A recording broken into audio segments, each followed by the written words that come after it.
I just wanted to talk about, welcome to the show by the way, I just wanted to talk about David Cameron and just him particularly because there's flashes of the kind of Thatcher era happening again when Michael Heseltine and all the cabinet there, after her third term basically thought she had to go, and that she basically was backstabbed to some degree with the cabinet that she was with, and eventually they ousted her, and John Major obviously took over from there. But there seems to be flashes. There seems to be a kind of another thing like that happening, but not so much from the Conservatives this time. It's from like Labour and various other things. But it seems to be David Cameron has hired someone to go to Downing Street. As you probably saw with the question time, if you look at the House of Commons, you'll see the Prime Minister's questions. Ed Miliband challenging David Cameron on Andy Coulson, who is a communications director for David Cameron. He was the guy in charge of making sure that communications were right, reading a lot of documents and so on. And since he's been prosecuted just recently by the High Court and different allegations to do with kind of hacking scandals and so on, do with newspapers, he's now kind of looks, well, that Andy Coulson looks like he's in big trouble. And as a knock-on effect to that, the Prime Minister David Cameron is trying to brush off or not let it stick to him in that kind of trouble scene, in that trouble kind of way. And it's getting harder for him by the looks of it, because there seems a lot of pressure from the Labour benches, and not so much the Liberal Democrats, because they're obviously in coalition with the Conservatives, but the Labour and maybe kind of the SNP could maybe push a wee bit as well if they wanted, because they're the kind of like two kind of parties that can do that. The Greens don't have a lot of power now. They have very few seats actually. UKIP has a wee bit of power in some respects because they're in the news and they're very, very poignant, and they're a European election win at the moment, so they have a little bit of say, but only in the European part of it, which we're going to come to in a minute. So you've really got mostly just Labour fighting the corner for explanations why David Cameron hired someone who basically now looks like has committed bad crimes, but David Cameron said he never knew that at the time, and so on. So there seems to be a bit of two for Ogo there. But the bottom line is, I mean, there's a guy who's been charged who worked for David Cameron in Downing Street for a lot of years, pre-premiership, which is like before he became Prime Minister, David Cameron, and once he became Prime Minister, this guy Andy Coulson worked for him as Communications Director, and that seems to be a big problem for David Cameron now, because people are starting to ask questions about his judgment, his rationale, his morality, all that sort of thing. And he's having to defend himself, and he used examples of the Leverson inquiry, saying that Lord Leverson laid out in the final report of that inquiry about the phone hacking that Cameron was vindicated in certain kind of areas that Labour's Ed Miliband is trying to say he's not. And he even tried to catch him out, Miliband, the other day in the House of Commons by saying, did you know about a certain thing? And he said, oh yes, but, and Miliband says, well, it's not in the book. So there's wee bits happening, there's wee kind of tick for tat happening there. And what they're trying to do really is, what Labour's obviously trying to do is rubbish David Cameron. Now David Cameron, I wouldn't say, is the most popular Prime Minister out of them all. There's no question about it.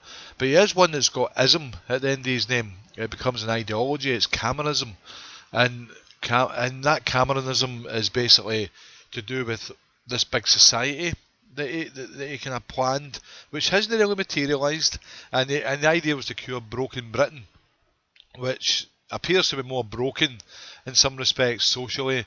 And the people are taking it, they've voted a government, or some of them have voted a government that's gave them this 5 year or 4 and a bit year of what they've got so far, and whether they're happy with that or not, we'll soon see in the next election, which will be in about a year's time, just under a year's time in England, and we'll see about that. And remember, Scotland's still got to become independent, possibly on the 18th September, or not independent, but that's another thing as well. So you have Cameron right now, a wee bit shaken, I would say, and I could tell when I saw him in the House of Commons how shaken he was. Where you could just see he's definitely kind of not too sure of things, and that is because he's having to explain himself. And for someone who's kept himself squeaky clean, almost like One Direction a wee bit until they done the thing in the bus that time, somebody's kept themselves kind of squeaky clean, but and allowed themselves, because of that squeaky cleanness, to actually roll out policies that are disastrous to a lot of people, but beneficial for some, like, very minority. But most people disastrous, because it takes money from their pocket and limits their freedom to actually make choices for them and their families in the capitalist society we live in Britain right now, and all over the world if you travel and stuff. So he's limited that, and he's got away with it up to now because nobody can make anything stick in him to get rid of him. And now Labour's Ed Miliband is pushing for that. Now, that's that part of it, right? So they're saying this guy's on not getting kind of good judgment and so on, which means you can question his judgment on what they're doing with the economy. Are they doing the right plan? They're saying it's the recovery's working. There is some sort of movement with that, and being Conservatives, even though the Liberals are in there, they may be keeping some sort of Liberal kind of take on it, but being Conservatives, they're definitely going to make some sort of progress on minimum spending, basically. You know, spend as little as you can, and you are going to kind of save some money, but there's going to be a lot of pain with it, and that seems to be their philosophies for the last while, not just in this government, the Thatcherite government as well, and a lot will come for that. So remember what I was saying at the beginning, Thatcher, they got rid of her. I think the other side, the Labour this time, is trying to get rid of Cameron, and because they have their own reasons, they want into power, which will be why they want to get rid of Cameron. He's a strong contender between them and the Premiership, especially Ed Miliband. Personally, he would want that top job. But then you've got the European issue where, pardon me, you've got possibility. Well, they're saying UK, Cameron has been defeated in Europe at the moment with different things that's going on, votes and whatever else, and you have UKIP taking a lot of votes and took a lot from Conservatives, Labour and so on as well. Even though it's not massive dunce, they've actually propelled themselves into the European Parliament with a better stake than they had before. And the bottom line is, you know, that Cameron is struggling now to maintain a vision in Europe, because he wants tighter controls and more power to the UK and less to the EU. The EU's collapsing in certain countries. It's pulling a lot of the region down, if you like, and we're part of that, which is part of the present problem.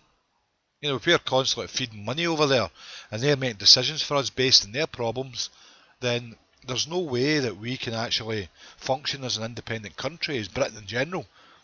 So this is a lot of the arguments, but you get UKIP coming in saying close the borders or limit them and so on as well. You have all these things happening. Cameron seems to be lost in that, and they're actually saying right now he will be able to do business with Europe. Europe wants him to stay, but the very fact that they're saying they could be leaving, they could separate from Europe, I think that's quite important, that part of it, because there's different things happening right now under this man's premiership, and we're not taking into consideration the Liberal Democrats at all here. We're just looking at the Conservatives. The Conservatives are struggling. They're struggling with a big problem that they probably inherited from Labour, or maybe even before that. But they're definitely got their money problems. The country is skint. Now, I don't care if you kind of think Englishness or, you know, you could say Scottishness, whatever. I think it's all the one. Everybody's got the same currency right now, and I think we've got to look at it like that. We can't be distracted by independence campaigns and European things and that. This country, Britain, is skint. There's no money left. There's money in certain banks that people will have, you know, like richer people than the normal, but that's always been like that, and that's never going to change as long as we can perpetuate the system the way it is. Most of the people in this country are poor. Doesn't matter if you're working or not, and there's no money to kind of do policies with anymore. There's just no money. The interests are terrible. The interest rates are terrible. The price of food's coming down in certain places, in certain supermarkets, which indicates that they're trying their best to kind of balance this equilibrium. They're trying to get the equilibrium back so they can actually then work out a baseline so they can jump into some sort of boom. You know, but they've actually capped the housing market too, when you think it. You know, they've said we're going to cap the house market here so we don't end up with a boom and then a bust. They're scared. These are scared people in government right now. And scared because if they get this wrong, that's it. It's barely up for a lot of people. And this is why people maybe don't like the Conservatives, because they've cut back. But it could be why they're important as well, because they actually have kept some sort of stability. But the unfortunate thing is that stability that they're keeping is, there's a lot of pain comes with it. There's a byproduct or a kind of side effect, if you like, and that side effect is that people are suffering. And there's only so much you can allow people to suffer. I mean, John Stuart Mill would tell you that with the harm principle. Jeremy Bentham would say, well, people haven't done anything wrong here. You know, why would they suffer? You know, I mean, you better bring the greatest happiness to the greatest amount of people. You know, so there's all this kind of thing going on in government. And remember, these people are responsible. The old Hobbesian concept, they're responsible, these people, for us. Whether you're in Scotland or England or no, it doesn't matter. I mean, if you're living here, pretty much in Britain, they're responsible for us, and they're looking after us. They're also like the caregivers. Yeah, the old Goldthorpe thing where you go to the kind of attachment theory and that. They've attached themselves to us so they can care for us and make sure we're okay, and we're not doing okay. And this is how Labour's coming in with these attacks, using the Coulson, the hacking stuff and all that as a leverage to get in there. Because they couldn't get in before, and they couldn't get in under Thatcher either. Remember, Thatcher kept the Labour at bay, and that was a working class party as well, and managed to kind of accrue working class votes. Conservatives are very clever at that, very clever at bringing all classes into their voting establishment and getting people to vote for them, because they convince people that what they're doing is good for them, and that's pretty much how they do it. Labour can't burst that bubble. So what they're trying to do is go in the bubble, get a hold of Cameron and say, oh, you're toxic, and there's words like that getting used, and then they're going to push them out, and then Labour's going to stay in the bubble. That's basically what's happening there. They're using the Coulson, Hatton kind of thing as leverage. They'll come in through Europe as well, because I've already mentioned Europe a few times. They'll come in through Europe, they'll hope UKIP will open their mouth, because UKIP's a kind of a young party still when it comes to being there in kind of mainstream politics, even though they've been gone 40 years. UKIP, they're hoping with their kind of unwritten scripts that they talk when they're asked questions. Labour will hoping UKIP do a lot of the dirty work for them, as to put it in that terminology, and I do that in brackets, by the way, that word dirty work, because Labour doesn't want to get any mud thrown at them either, and if they do the wrong turn, they'll get it, and it could allow parties like UKIP and other people who are not even invented yet, who might start political parties up, to come in and take that kind of space and grab their votes.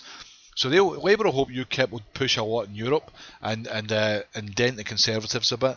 Labour will come in on the home front, on the kind of our kind of British kind of thing here, with the hacking and Andy Coulson, and you shouldn't have hired the guy and all the rest of it.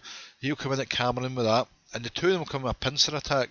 And when if UKIP get a bit kind of weaker, then Labour will back them up a wee bit, just to give them another wee push, and you'll find that that's what's going to happen. So Cameron's going to be left turning his head always, trying to work out what day is it, what is going on here. He'll rely on Nick Clegg to help him, who's already starting to break away, because their conference kind of showed that. They're trying to maintain their own survival as a political party, in our mind a party in power, and Clegg's trying to save his own neck, his own skin, because he's been really battered with UKIP. So there's all this kind of vicious circle happening here with all these kind of things, mainly because you have different elements catalyst basically. Well, the catalyst is UKIP's a catalyst for Europe. Europe's a catalyst, obviously, and you have this kind of Coulson hacking thing coming into the scene with the Leverson report as well, kind of getting mixed in there somewhere. So you have these catalysts all basically pushing their way towards Cameron.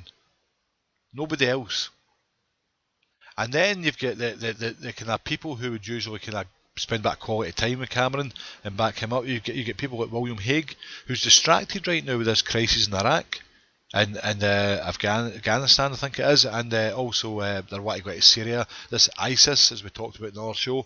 I mean, William Hague's having to concentrate a lot on that and work with Americans, plus he's got the Brad Pitt thing and the Angelina Jolie, is it you call her, the husband and wife who done the conference recently in London. So they've got, he's well taken up with his time, more than usual, and all these other people in about Cameron aren't they much used to him, because he seems to be the sort of individual that has made up his mind and drives forward with it, a bit like Blair.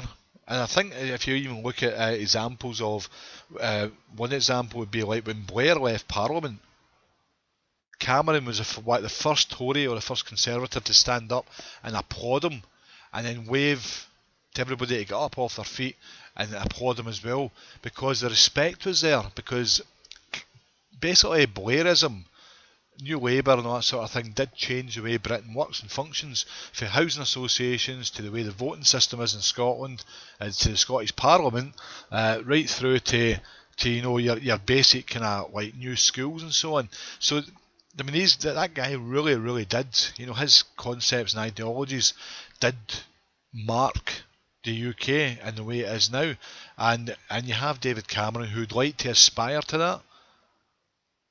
Same sort of age when they've kind of entered into politics, the two of them, into the Premiership. So basically, and Premiership's Prime Minister, by the way.